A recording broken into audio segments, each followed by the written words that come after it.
Take one.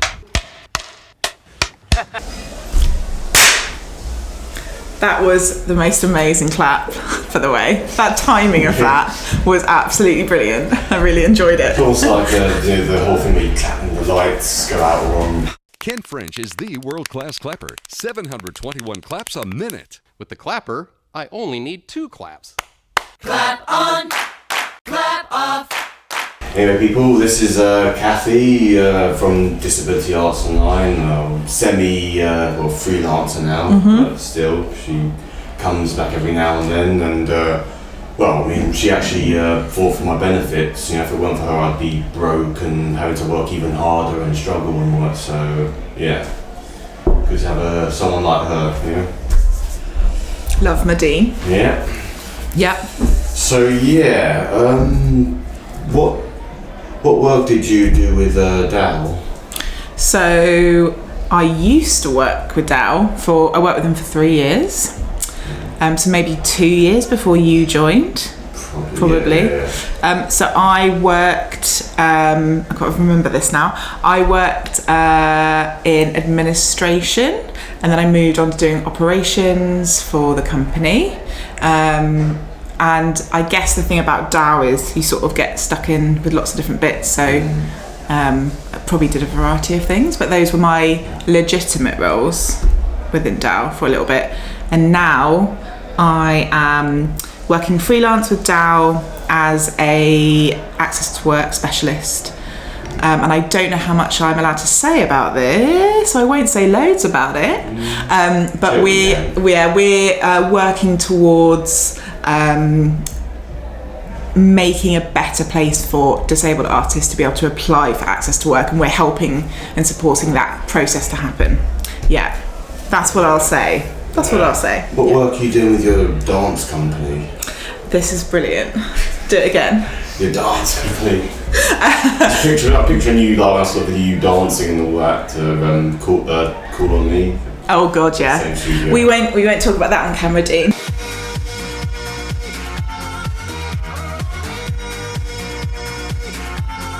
The dance company's going good. It's called Cathy Waller Company, contemporary dance company, but we mainly work with either live music or live composition. So we work with a lot of lovely composers. We haven't done a lot because of COVID, which has been a bit rubbish, but we are, I know, yeah, that time. But we are doing a big project at the end of this year, and we're making a new, we're making a film, short dance film, but it's going to be filmed entirely on drones. So we get to have this little bit more of a 360-degree angle. We get all the angles from above, and it's going to be outside, so we can play around. It's going to be pretty cool. Oh, probably explains why Mark was practicing with his drone. Exactly, yeah. So that's, we're going to do that, and we're going to make an outdoor work, and we're going to, lots of bits and pieces, so it's good. Yeah. Reminds me of that me dancing. I mean, I feel like you should audition for the company, Deen. It could be a new role. Yeah. Yeah. I'm working my dance moves. I'm not really much of a rope star. I'm more of whip my dreads around and just twirl around and mosh and do the shuffle. I think it's called. It's quite hard to do. I mean, even the flossing dance, but where this super Spider-Man guy, he's dancing to Take On Me by doing the floss stuff. Yeah, I'm like, wow, it's so difficult. It is, honestly. He makes it look easy, but it is quite difficult. It's like, oh my god, how do you do it? You know?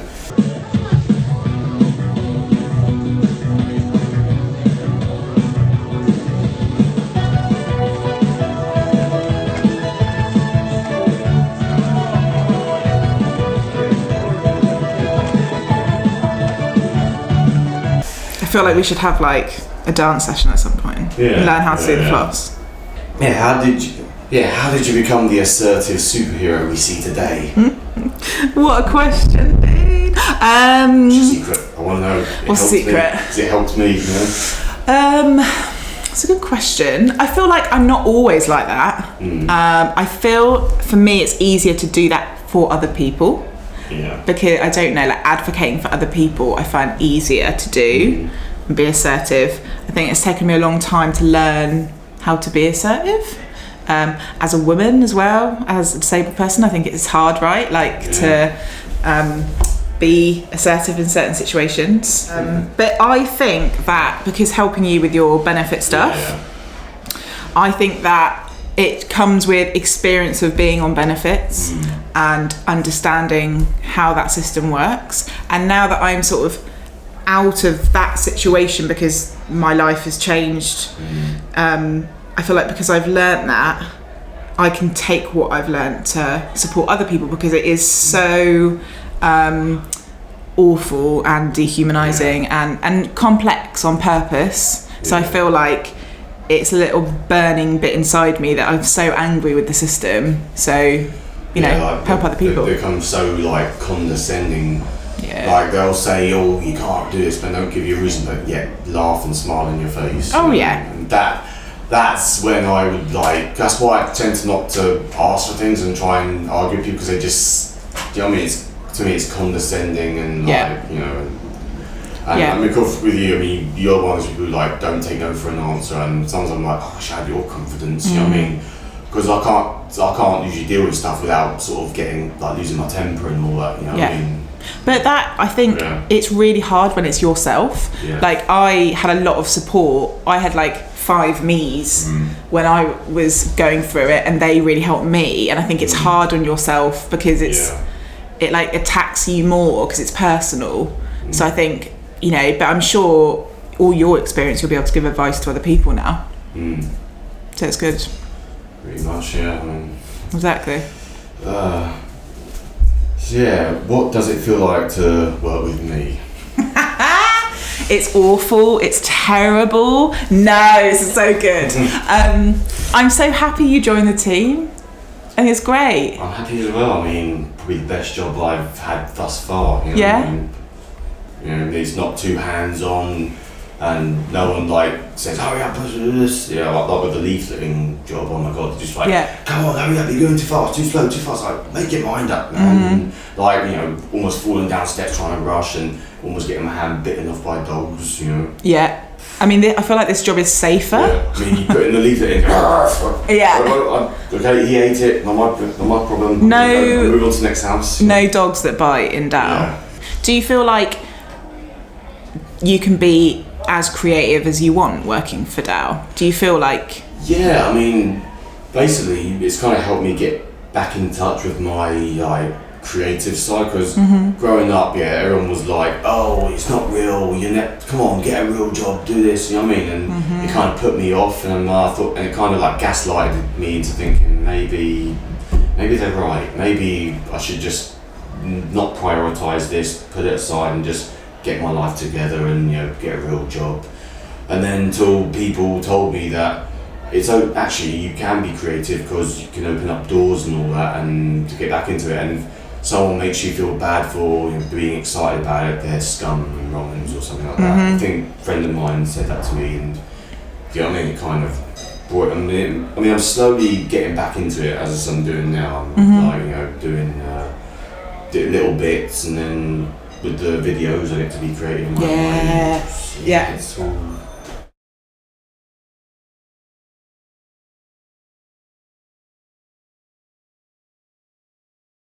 That's great. Good. I'm glad. I always used to have that real job. And I accidentally say that when I talk about other jobs that aren't in the arts. I say, how's your real job? But I shouldn't do that, because I am perpetuating that use of language, right? It's real job. It is a real job. We're getting paid. Yeah, I mean, art is a real job, and also a job that is something that you love doing and you're getting paid for it. It's like musician or writing songs and all that. Yeah. They're getting paid for doing what they love doing. Exactly. You know what I mean? Yeah. I've got a lot of friends in the old scene who are artists, and they sell their work, and Yeah. Why is it important to stand up for yourself? Oh God. I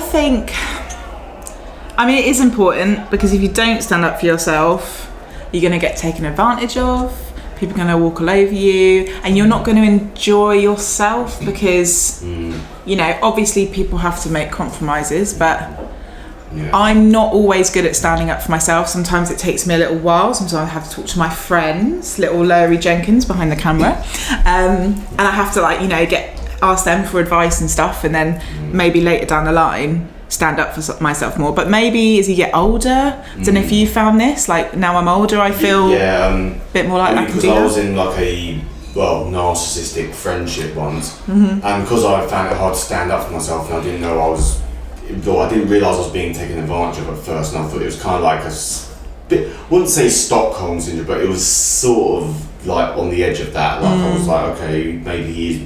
Basically, another friend of mine had to get me out of that by creating a diversion, and it worked.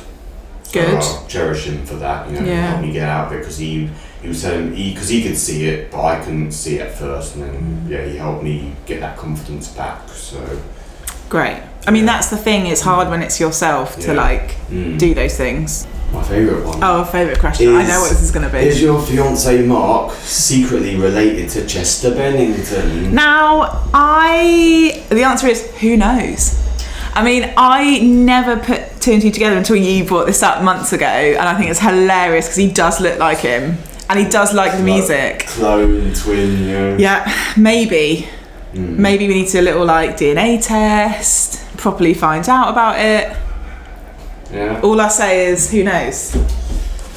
Well, I mean, we all could be, distantly related to someone and be like, doppelgangers of. That's true.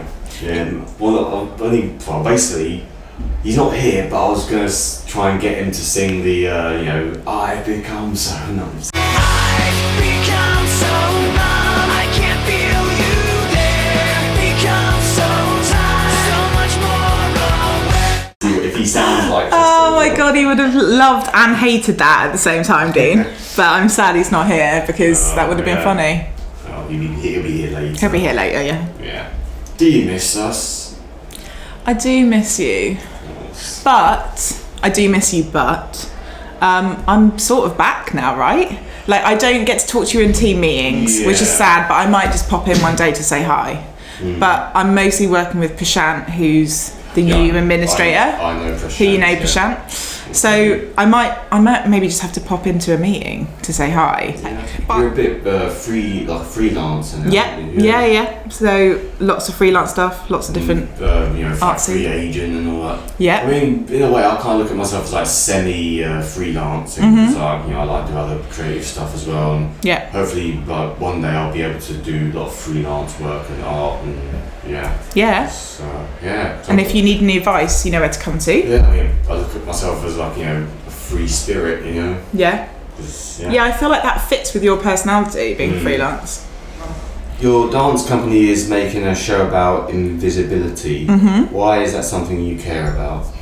That's a good question. So, I have an invisible disability. Maybe 80% of the time. It's invisible, and as you might know and identify with, there's so many preconceptions about what disability is and what it looks like and the way people are treated, and I thought it'd be more interesting, instead of just looking at my own experience, to ask lots of different people about theirs. So we did lots of research at the Welcome Collection in Euston with the general public. Lots of people came to some workshops, spoke to lots of people, and lots of people wrote down about what they thought was invisible about them, which is really interesting. So what we're going to do is make a show about invisibility, but then put it on stage right there, make it super visible, so hopefully people will talk about it more. Because I mean, in a way my disability is invisible because people will look at me and they don't know that I'm autistic unless I tell. They thought I was, because I'm high functioning and all that. Yeah. I mean, I'm not exactly like my brother. I mean, in a way we're similar because it's different. Look, we're still the same principle. I still sort of find things fascinating and play with things and all that. But with him, he's 23, but he's got the mind of a 2-year-old, and he's non-verbal, and so he's like a 2-year-old toddler trapped in a 23-year-old man's body. And with me, I mean, I've basically got the mind of like a 18, 20-year-old. So I think basically I act a bit younger than I am as well. as well as looking a bit young. So what do you think about being like invisible? Do you have anything about you that you think's invisible to other people? Like when you're walking around on the street, are there things, Yeah, I mean, I don't know, there's probably a lot of things which I can't, name or something. Yeah. But yeah, there's lots of things though, right? pretty Yeah. much, final one. Ooh, last one. Why are disability rights important? How can we stand up for ourselves? I think disability rights are super important, and I think that it's, for me, what I've noticed with working with like arts organisations and artists is all about, for me, it's the language. I feel like we need to get the language right, and people need to know the language. And like you were saying earlier, right, about using the right pronouns and adjusting with times, I just feel like it's really important to stand up for what is right. And I feel like the language is such an important thing about doing that. What was the second half of the question? How can We stand up for ourselves. I think, how can we stand up for ourselves? I think what we've been speaking about earlier is actually, I think the way we stand up for ourselves is actually by banding together and coming together, right? Yeah. Because if you don't feel you can stand up for yourself, and sometimes I can't do it, maybe together we can stand up for each other. Yeah, so it's almost like when there's two of us, we're dangerous. You know what I mean? Like, exactly. Because like they try to get you separate from each other, but when you're like together, like they can't do nothing. Because it's like exactly. I feel like it's really important to question things. I've learnt that as well. It's like not be afraid to ask questions of why rather than just go with it. And I think that's easier sometimes. It's easier, and people, I have days where I'm like, I don't have the energy to, I'm not in the right mental headspace to have to stand up and say something or question it. But I think I've been getting better at that. But I feel like I've definitely got better because of my friends. Like, talk to each other, work out what it is that's like frustrating you or what's wrong, and then hopefully together you can like stand up for it. And I feel like that's what makes a lot of change. But also I feel like people shouldn't give themselves a hard time if they don't feel like they can stand up. Yeah, I mean, I have a problem doing that sometimes. Yeah, exactly. Being a bit hard on me. I think it's because over the years and growing up, people have been really, really hard on me, and I've kind of sort of like made peace with it in a way, and it's like come to accept it. Maybe that's it is what it is. You know what I mean? Yeah. So because after years, it's like trauma and abuse in a way. More like all that abuse, you tend to like blame yourself. I mean, that's what abuse like does to someone. It actually causes them like maybe they think it's their fault. Because and that's why I think that I think unfortunately a lot of people judge others for not standing up or saying the right thing, but it's very difficult when you have experience like that, right? And people are pushing you down. I mean, because as an autistic child, I was a bit of a slow learner, so I wouldn't be able to like pick up on stuff so fast. And I say to people as a joke, what if the butterfly effect like did exist in real life, I would be able to go back in my younger self and like he does, you know what I mean? He goes back into his younger self and says like, I'm going to get him and all that. So, I feel like I wish Ashton Kutcher, I feel like I will never understand really why people feel the need to bully others or say things that are harmful to others, because it doesn't affect their lives. It must be something that they're insecure about, or they just don't understand, or they're scared of.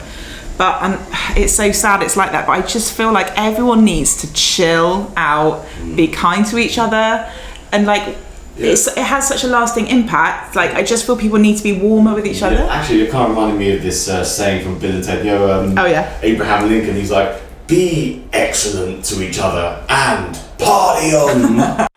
And now for our last speaker, one of the greatest presidents in American history, Mr. Abraham Lincoln.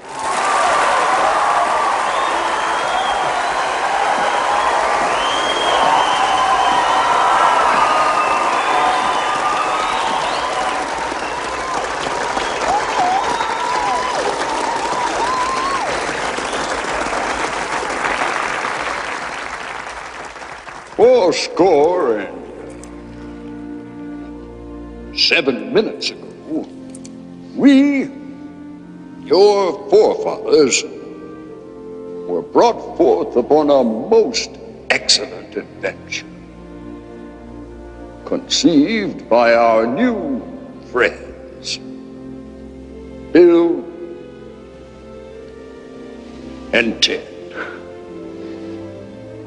These two great gentlemen are dedicated to a proposition which was true in my time, just as it's true today. Be excellent to each other. And party on, dudes!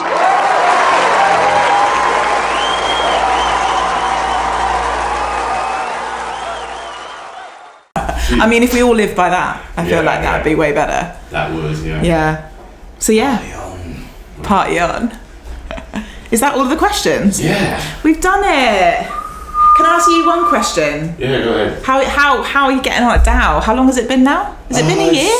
It's been over a year. Over a year? Yeah, because I started last year in April, and so yeah. Oh yeah. A year and 3 months now, is it? What did you think the job was going to be like, and what is it actually like? I thought it was going to be like mostly working with like, you know, sort of like media and like technology and like actually doing that, but I didn't think it was going to like sort of involve some of the stuff that I'm like, you know, doing, like, you know, sort of takeover, or I thought it was just going to be something like we're going to do a lot of like, you know, filmmaking or something like that. Do you know what I mean? It was going to be one of those media outlet things. Yeah. I mean, it's sort of what it is, but at the same time it sort of isn't. It's like, so I was kind of half right there, you know, about it, you know. I mean, it's one of those things where like, you know, expectation, reality versus reality. Yeah. And what do you think? Do you reckon it's better than you thought, or is it as you thought? Actually, it's actually quite better actually, because like, you know, it's helped me get out of my comfort zone a little bit, and hopefully it'll help me get onto, you know, better things, or maybe one day like, you know, run my own like company like you do, because that's I'm a bit inspired by that as well, because I do want to kind of like do my own like company one day. And so can we're gonna have to do this again in X amount of years time when you've got your own company and I can interview you? Yes, let's do that. Lovely. Thanks, Deen.